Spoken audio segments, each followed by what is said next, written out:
Ngayon guys, tuturuan ko kayo kung paano mag-cash out dito sa MoveIt. Nung una kasi hindi ako makapag-cash out, kaya nagtanong-tanong muna ako. And nalaman ko na need pa pala ma-verified sa KYC. Yung una nyong gagawin guys is buksan nyo yung apps nyo. Buksan nyo lang yung apps nyo and i-click nyo tong earnings. Then i-click nyo tong wallet sa baba, itong wallet. I-click nyo tong wallet na to. Yan. And then click nyo yung laman ng wallet nyo. Bali yan yung balance nyo sa cash wallet. Ayan yung sa cash wallet kayo pumunta kasi yun yung i-cash out natin. Tapos i-click nyo tong transfer up to account. And i-enter nyo kung anong amount yung ilalagay nyo. Kaka-cash out ko lang kanina and kala ko hindi siya gumana. Bali nag-cash out ako ng 300 and wala na tayong balance. Bali dito sa number ko na sa napunta sa GrabPay. Bali after nyo malagay yung amount, pindutin nyo lang yung next.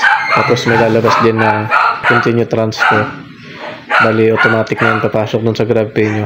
Antayin nyo lang siya ng mga 1 to 2 days. Akin kasi pumasok is 3 days, kala ko hindi napapasok. Itong next example nyan is 100 kahit minimum 100 pala kayang balance ini-next nyo lang, ini-next. And after nyo ma-next is punta kayo ng Grab app. Grab app, bali i-download nyo yan, nandito siya guys sa Play Store. Ang gusto nyo siyang i-download is punta kayo dito sa Play Store ng Grab.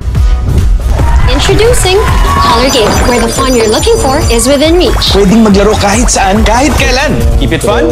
Play responsibly. Taxi and food delivery app. Balihan yung isi-search nyo guys. Enter. And balihan yung lalabas sa Grab Taxi. Akin kasi naka-install na kaya open na lang. After nyo ma-download, ayan.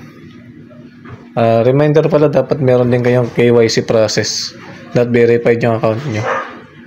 Ayun yung papanoorin yung video nandyan para ma-verified yung wallet nyo. Bali punta kayo ng payment, dito nyo ma-check kung pumasok na ba yung kinash out nyo dun sa MoveIt app. Ayan, pumasok na yung yung kinash out ko nung nakaraang araw. Akala ko naglolo ko siya kasi hindi siya pumapasok, ang tagal nang inantay ko. Bali, nagtanong-tanong muna ako, pumunta ako sa MoveIt driver app. Ang sabi dito, pumunta ako ng help center nila. Ayan, ang sabi dito is regarding sa cash out wallet issues. Ayan, kinilik ko tong I didn't receive my cash out. Ang sabi dito is may matagal-tagal siya, mga 1 to 2 days, and kung hindi pa approve yung KYC application nyo, hindi pa fully verified yung ginawa nyong application, yung magpapasa kayo ng ID, bali automatic lang siyang babalik sa wallet nyo base dito sa nakasulat dito sa help center.